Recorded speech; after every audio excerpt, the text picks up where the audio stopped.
Okay, today's second edition of our podcast is with Dan Nigrin, a guy who I've known about at least for quite some time. He hung around the Analog Heaven mail list back in the days when I was really active in it. And I remember when his first software program came out, we all did whatever was the equivalent at the time of, "Oh no, you didn't," because he seemed to find a way to hack into the tape save mechanism of the old MC202 system. It was really pretty amazing.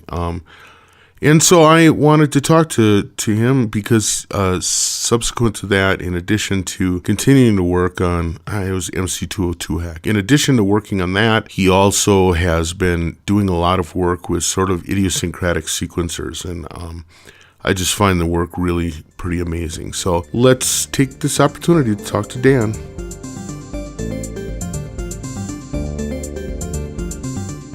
So I'd like to introduce you to Dan Nigrin, my guest on this podcast. Say hi, Dan. Hello, everybody. Dan is a person who has been on my radar for a long time. It goes back to the old days of the Analog Heaven mailing list, where he first cropped up with a couple of interesting things. My first encounter with him was that I wrote a email message about getting a system and explaining to a person at a music store that my music sounded like cables having sex, and that seemed to pique Dan's interest, and he reached out to me saying, "Hey, I'd like to hear some of that stuff." And I noticed on the bottom of the mail, it described him as a person running Defective Records, which I thought was a great name for a record label. Dan, could you tell us a little bit about the beginnings of Defective and the kind of music that you were pulling together at the time? Sure. Well, the label started basically as the desire to make a home for my band at the time. Me and a good friend by the name of Bump Stadelman had formed a band. We both lived in Baltimore at the time, and the band was called Glitch. And we had released a lot of music on some really pretty high-profile independent electronic music labels around the world, really. We were lucky enough to have a release on R&S Records from Belgium, from Fax Records in Germany, Industrial Strength Records out of Brooklyn, and worked with some fantastic people. But we started to look at each other and say, you know what, why are we licensing our music and distributing our music on these other small labels when we could probably do the same thing ourselves and not have to convince anyone to pick up a particular release and just sort of take over things on our own and have complete control over the finished product. So that was the genesis of the label. And, you'll see the similarities in the names. Glitch was called Glitch because invariably when things would go wrong with what we were trying to do in a song, it sounded better than what we had intended to do in the first place. So we went with the idea. And to kind of keep the label name in sync with the band name, Defective was born. So initially we started just to put out our own things. We soon branched out to other small acts that were just starting out in the electronic music world in the local area, in Baltimore specifically. And there was a lot of talent there we were surprised to see. So our first several releases were all those local folks.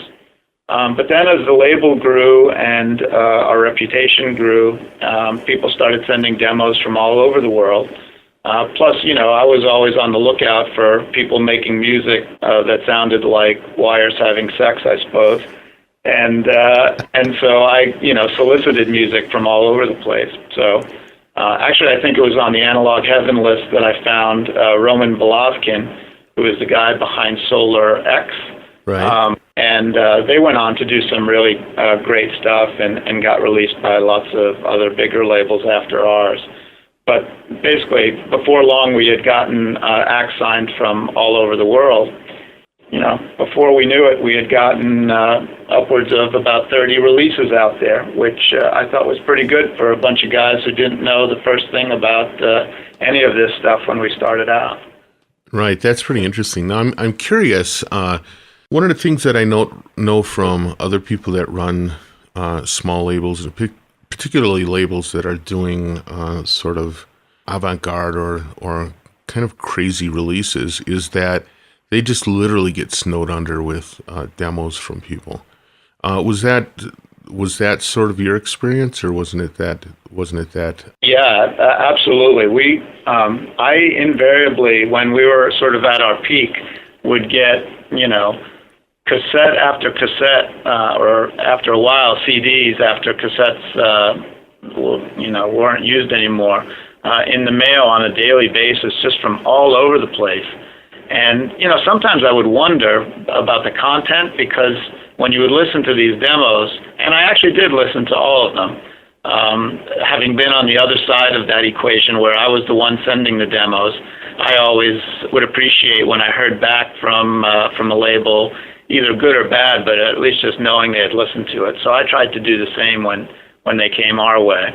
But sometimes the demos were completely off base with everything we had put out on the label up until that time. So you started to realize that people were just literally going on the internet and finding, record label names, and just, if they happened to find an address where they could mail the demo, they would just automatically send one, forgetting for a minute about whether or not the label actually fit their type of music or not.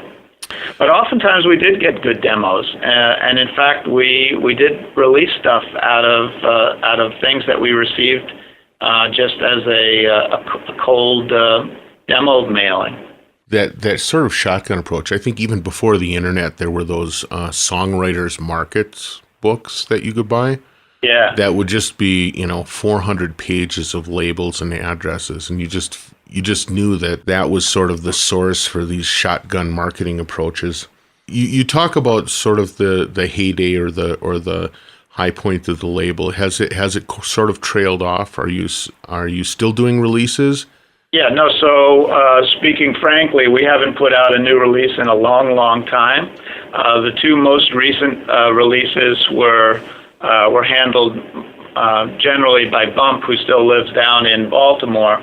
I'm up in the Boston area now, and they were things that were local to the area again, kind of returning to our roots. Part of the challenge for us is when I moved from the Baltimore area, things got a little bit more complicated. It also was the time where vinyl was starting to have a little bit of a decline, and we were always kind of a vinyl-geared, DJ-centric kind of label. Of course, now vinyl is swung back up, and it's going strong. But at the time, there was definitely a little bit of an impact there. Everything was going to digital formats. We've since, of course, converted all of our stuff, and now you can get all the back catalog on iTunes, and we're trying to keep up. The challenge, of course, was that we were both getting older, and we each have our day jobs, and managing the label was getting to be more and more challenging the bigger we got. So it did tend to peter out, I'd say, around 97 or 98 or so. I see. I'm going to want to come back later to the day job thing, because I know that's something that you have to manage, and I think it's going to be interesting for a lot of our listeners. But sticking with the Defective thing, one of the things that seemed to happen, and again in my recollection, was that in addition to doing a record label, you started doing software. And what kind of hit my headlights in, again, the early days was a program called MC202 Hack, which just blew me away. That was really before doing much on computers made a lot of sense. I mean, we were all struggling with Cakewalk or early versions of Digital Performer, or just Performer at the time. And here was somebody who had hacked the communication protocols of the old Roland MC202 to make it a little more accessible. How did you start that process? What caused you to want to do that? It seemed crazy at the time. It remains a crazy idea, I think, but it's also really compelling use of technology. Yeah, so this goes back to my days in Baltimore and back to the days where you could go to a pawn shop and actually find some interesting music creation devices at a good price. Of course, with the internet, that no longer happens. But I vividly remember walking into this pawn shop in Baltimore looking for stuff to use in glitch. And I found their old MC202, and I said, wow, that's pretty cool. And I paid, I think it was $80 for it.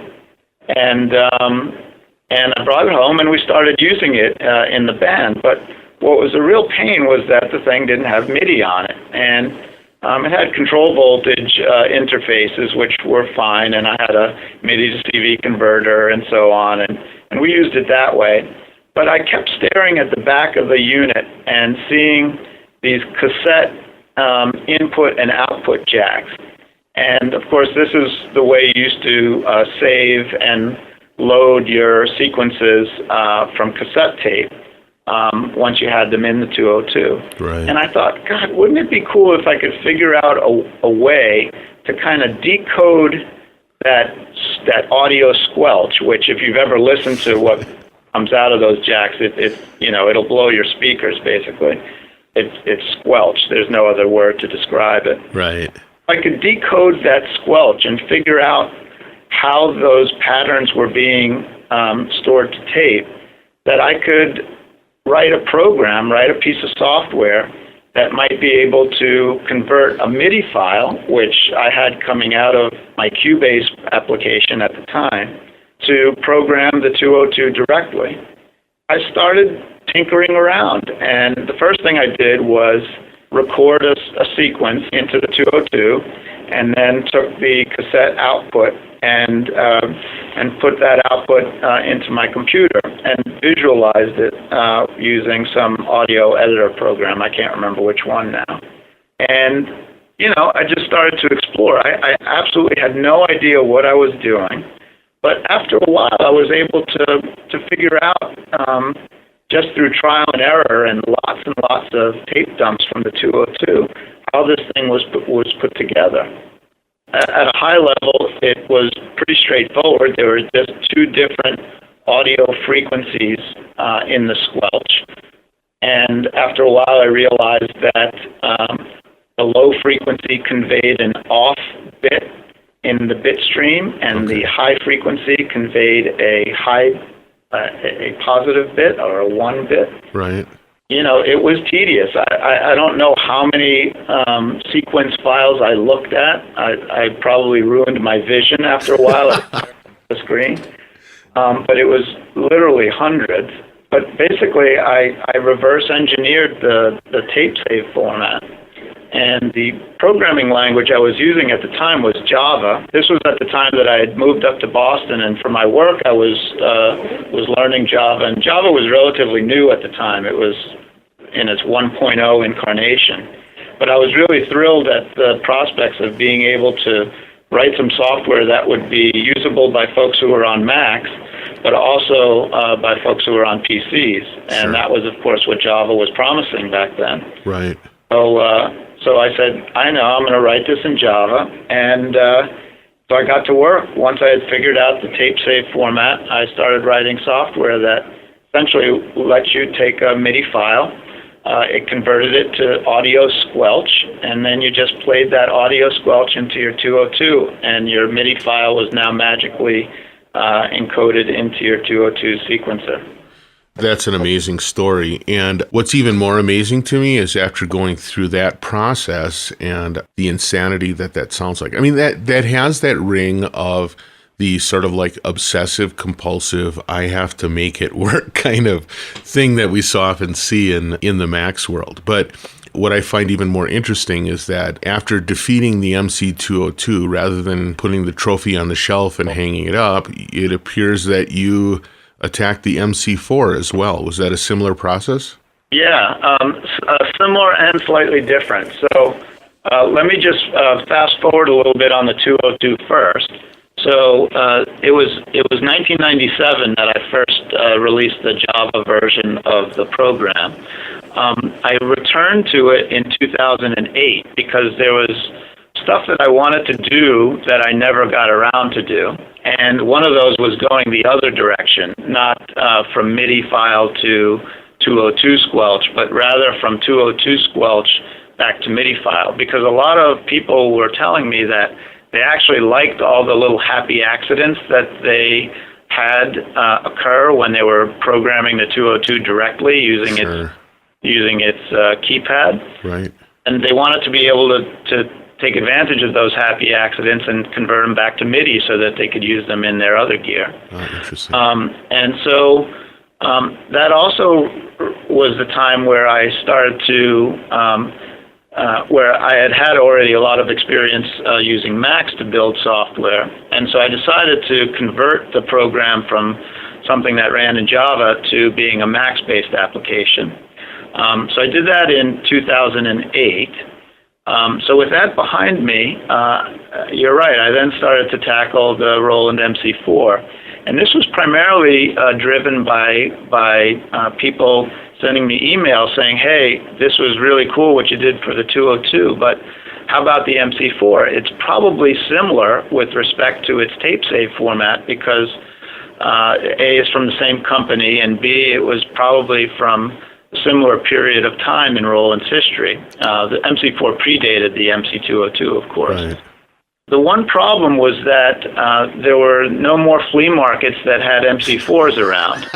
And when I would look, on eBay or Craigslist or whatnot to see what I could spend with regard to buying an MC4, it was just through the roof. It was like $1,000, and I really didn't even have a use for the MC4 within my own studio. So I was faced with the challenge of, can I figure this out? Essentially using kind of a crowdsourced approach where I got a bunch of people, well, not a bunch, I literally got about 3 or 4 people who had MC4s already and who were interested and dedicated enough to send me lots of tape dumps of specific sequences that I would tell them what the contents should be.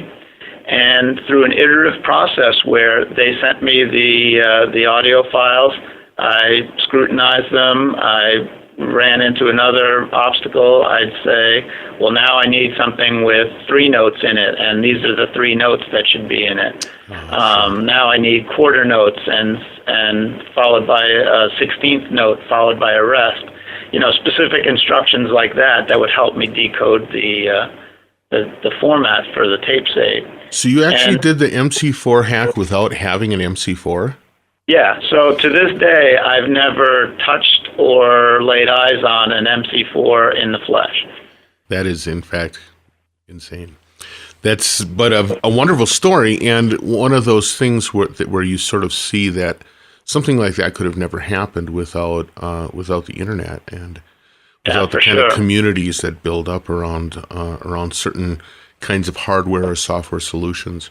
And actually, I'll give you the up-to-date story. So the MC4 I did in 2011. I'm now actually working, again, based on lots of requests from people, trying to do the same thing for the Oberheim DSX. So this is an 8-channel CV sequencer, meant, of course, to go hand-in-hand with one of the many Oberheim keyboards. Right. And which you could only program using an Oberheim keyboard. Right. So here's a piece of hardware, the DSX, that people would kill for, I think, nowadays, to have a standalone 8-track CV gate sequencer to power all of the old analog stuff that they want to still use, or a modular, Eurorack modular or whatever. Right. And yet there's no way to program the thing except by manually playing your OB keyboard. So if I figure out the cassette input format for the DSX, again, I'll be able to circumvent that limitation and really open up the hardware quite a bit. That's actually pretty exciting because, first of all Oberheim keyboards are roughly the size of an aircraft carrier. Yeah.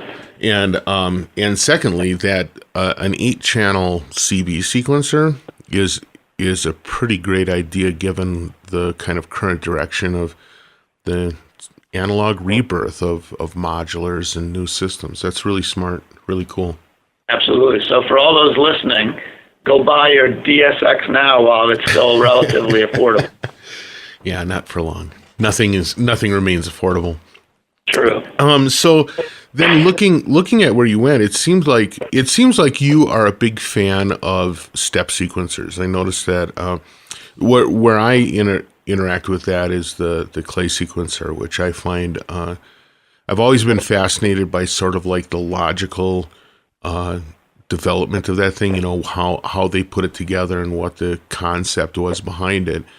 But the hardware was either had to be very good friends with a soldering iron or know somebody who was, and also be willing to spend a fair amount of money to put one together. You came up, and I think you worked in collaboration with the people that created the hardware version to come up with the software version. Is that right? Yeah, that's right. So, and I'm blanking a little bit on the year, but basically I had the same experience as you, Darwin. I was really fascinated when I first learned about the hardware Klee, I suppose you're supposed to say. Yeah. And I said, wow, I got to have this. And I started to research, sourcing all of the components to build the kit and what enclosure would I put it in and so on. And, I knew that was going to be a long slog. And I was just starting to get into, building some DIY kits myself. So I was getting a little bit more comfortable with the soldering iron, but I still knew it was going to be a long process. And furthermore, although I do have a bunch of CV controlled analog synths, I also have a lot of other stuff that I'd like to use MIDI for. So I started to say, God, wouldn't it be cool if I had a MIDI-capable Klee sequencer?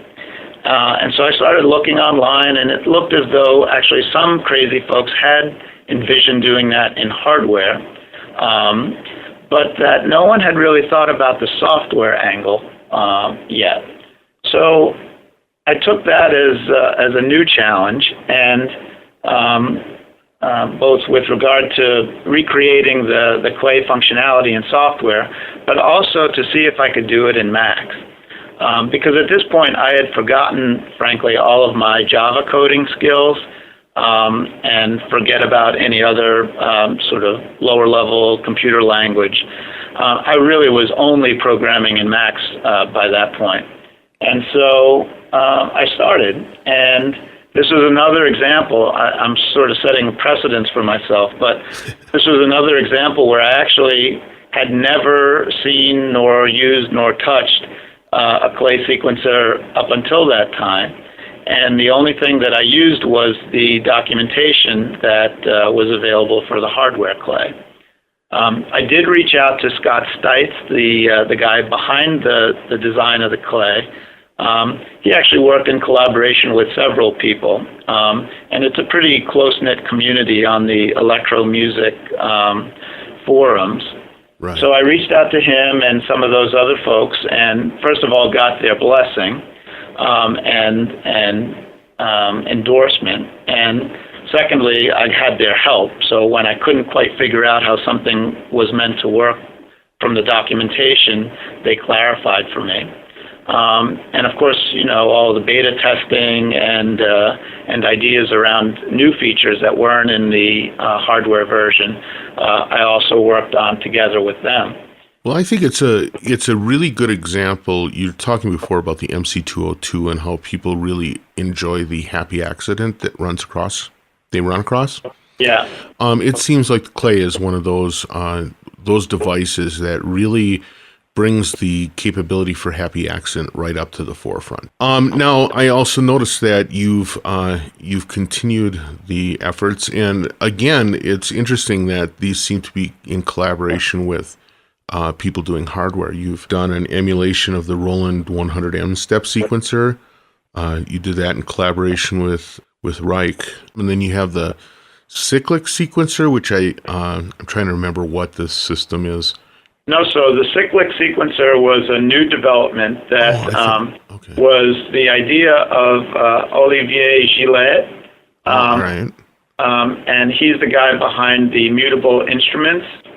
So Olivier is an incredibly smart guy who founded this new company just a few years ago, initially with DIY synth kits. First the Shruti, then the Shruti, right, then the Anushri, and then the Ambika, and a few other things as well. But started out with these kits, and as I mentioned, I had been starting to get into building these synthesizer kits myself. Right. And so that's how we kind of crossed paths. And then one day he contacted me. He said, like you, he said, I know you're into these sort of esoteric step sequencers. I have a new idea for a step sequencer. I was wondering if you wanted to give a shot at instantiating it in software just so we could see kind of how it behaved and whether it was worth proceeding with. Now Olivier gets pestered by folks asking him to build hardware versions of it. To do the hardware, right, of course. Well, it's funny because the circular thing, I immediately was thinking of like the Genox octopus. Yeah, and people have accused me of ripping them off. But okay. If you look closely at the Genox and look through the documentation, or if you have one or whatever, you'll understand how it works. And then when you sort of dig into cyclic, you'll see that it's completely different. They have absolutely nothing to do with one another, apart from the fact that they lay out steps in a circular fashion. Yeah, well, that's a thing.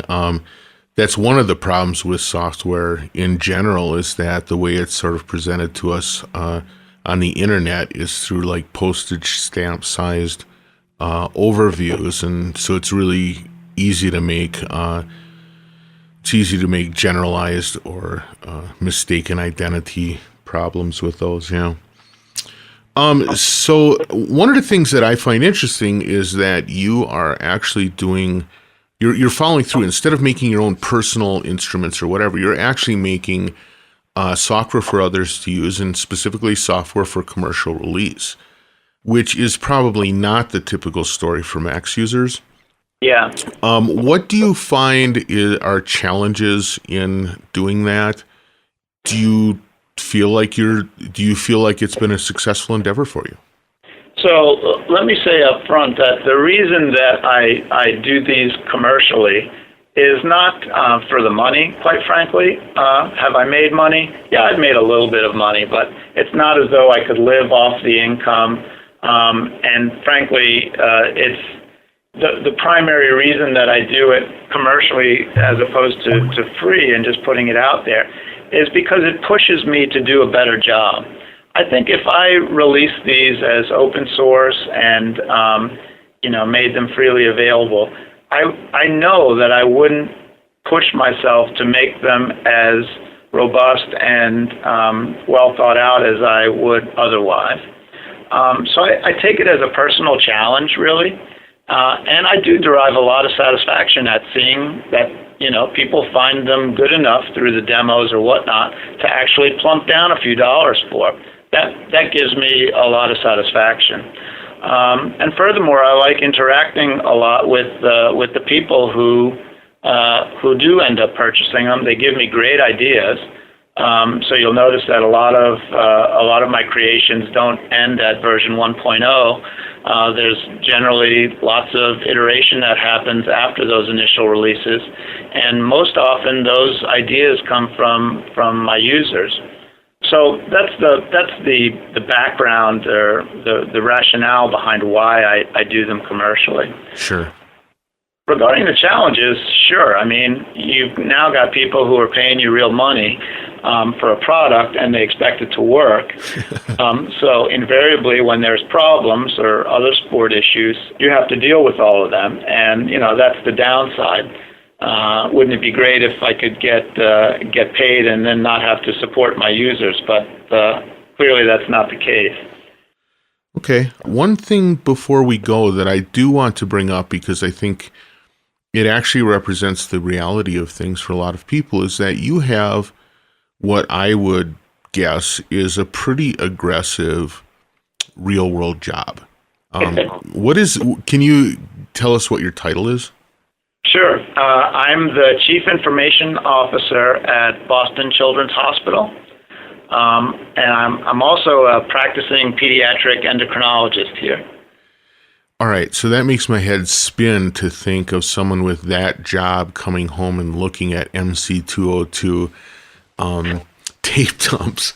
But how do you balance what is clearly an aggressive work life with sort of like this passionate work in Macs, work with analog systems, work with music and other artwork? How do you balance that? Well, frankly, I actually find it beneficial to have both of them because, when I'm tired of work and things on the day job, it's actually fun for me to go home and think about working on some challenging Macs issue that I need to wrestle with. I look forward to that time and find it complementary to the stuff that I have to think about when I'm at work.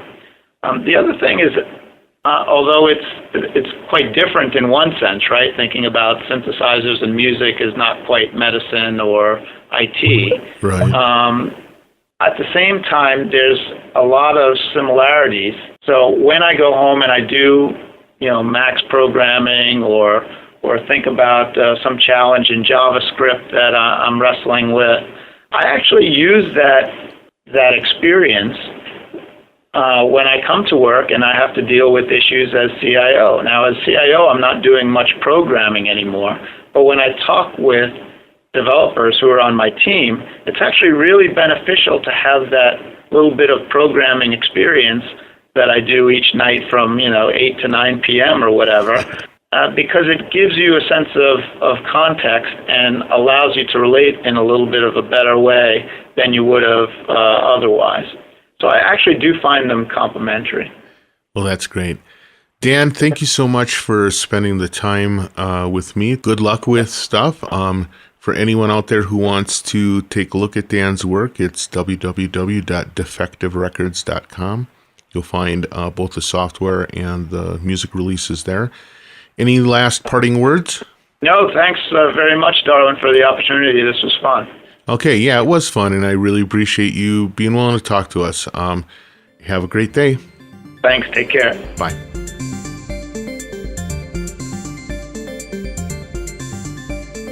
Well, that's Dan's story, and he seems to be sticking to it. I thought that was really interesting to kind of hear his perception on how he deals with small form independent software development.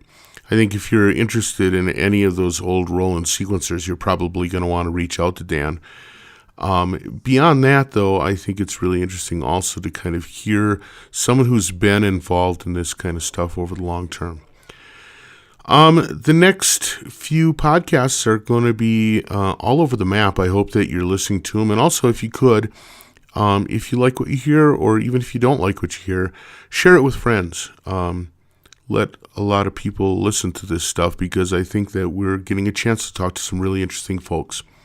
Thanks for listening, and we'll catch you next time.